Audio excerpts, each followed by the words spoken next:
Saya ingin RPJMN bukan menjadi dokumen formalitas, tapi betul-betul menjadi panduan, menjadi rencana kita dalam langkah ke depan menuju Indonesia maju.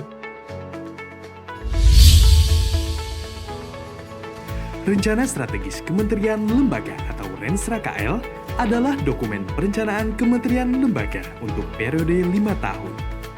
Renstra KL tahun 2020 sampai 2024 merupakan penjabaran dari Rencana Pembangunan Jangka Menengah Nasional tahun 2020 sampai 2024. Dalam 5 tahun ke depan, keberhasilan pembangunan dalam mewujudkan visi Presiden dan Wakil Presiden, terwujudnya Indonesia maju yang berdaulat, mandiri, dan berkepribadian berlandaskan gotong royong, dilaksanakan melalui 9 misi yang dikenal sebagai Nawacita Kedua, yang ditajamkan ke dalam 7 agenda pembangunan yang merupakan penerjemahan dari visi misi dan arahan Presiden.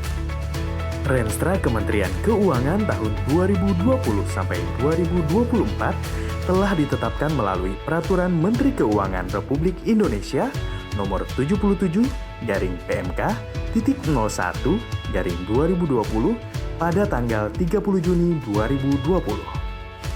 Sebagai salah satu unit organisasi besar di bawah Kementerian Keuangan, Direktorat Jenderal Perbendaharaan berkomitmen mengawal dan mendukung Renstra Kementerian Keuangan tahun 2020 sampai 2024 dan diwujudkan dalam bentuk Renstra Ditjen Perbendaharaan tahun 2020 sampai 2024 yang ditetapkan melalui Keputusan Direktur Jenderal Perbendaharaan nomor Kep/193/PB/2020 pada tanggal 28 Agustus 2020.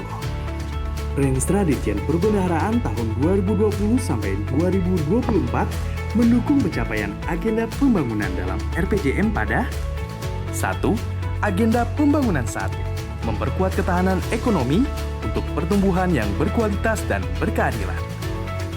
Pemerintah memberikan yang namanya bansos produktif, yaitu bantuan modal kerja. Ini sudah dipegang semuanya? Pada arah kebijakan, penguatan kewirausahaan, UMKM, dan koperasi dengan strategi penyediaan insentif fiskal yang berorientasi ekspor dan penyediaan skema pembiayaan bagi wirausaha dan UMKM, termasuk modal awal usaha serta pendampingan mengakses kredit atau pembiayaan dengan unit in charge Direktorat Sistem Manajemen Investasi. Dan pada arah kebijakan, penguatan pilar pertumbuhan dan daya saing ekonomi dengan strategi reformasi fiskal melalui penyempurnaan regulasi PNBP, peningkatan kepatuhan dan intensifikasi pengawasan PNBP, peningkatan PNBP dari pengelolaan BMN dan kinerja BLU, serta pengembangan layanan berbasis digital untuk meningkatkan PNBP dengan unit in charge Direktorat PPK BLU. 2. Agenda Pembangunan 3. Meningkatkan sumber daya manusia yang berkualitas dan berdaya saing. Pada arah kebijakan, mengentaskan kemiskinan dengan strategi akselerasi penguatan ekonomi keluarga melalui fasilitasi pendanaan ultramikro bagi individu atau kelompok usaha produktif dari keluarga miskin dan rentan yang kembali dikawal oleh Direktorat SMI. Kemudian, Renstra Ditjen Perbendaharaan mendukung pencapaian Renstra Kementerian Keuangan pada arah kebijakan 1. Arah kebijakan 3. Pengelolaan belanja negara yang berkualitas untuk mewujudkan kondisi alokasi belanja pusat dan TKDD yang tepat dengan strategi optimalisasi monitoring dan evaluasi serta penilaian dampak belanja pemerintah pusat dan TKDD dalam rangka perumusan kebijakan untuk mendukung perencanaan dan penganggaran yang berkualitas dengan Direktorat PA sebagai unit in charge. 2. Arah kebijakan 4.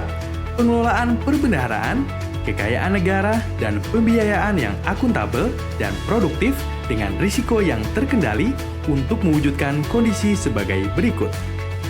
Pelaksanaan dan pertanggungjawaban anggaran belanja pemerintah yang efektif, efisien, dan akuntabel yang merupakan core function dari Ditjen Perbendaharaan.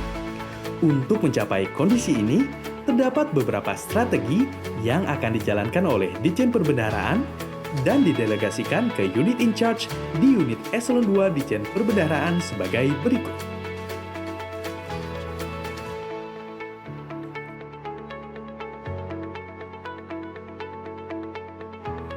Arah kebijakan 5, birokrasi dan layanan publik yang agile, efektif, dan efisien dalam Rensra Kementerian Keuangan tahun 2020 sampai 2024 juga merupakan mandat dari Ditjen Perbendaharaan.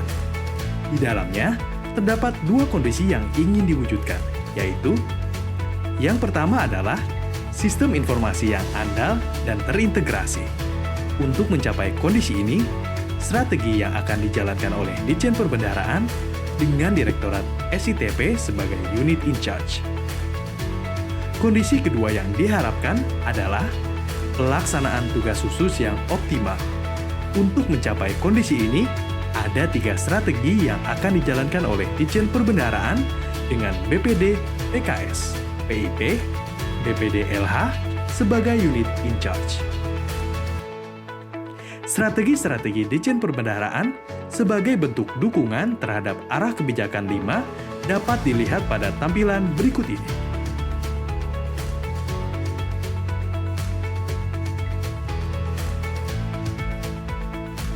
Keseluruhan strategi yang telah ditetapkan akan berhasil mendukung tercapainya arah kebijakan nasional dan Kementerian Keuangan bila disertai dengan dukungan dan komitmen penuh dari seluruh insan perbendaharaan.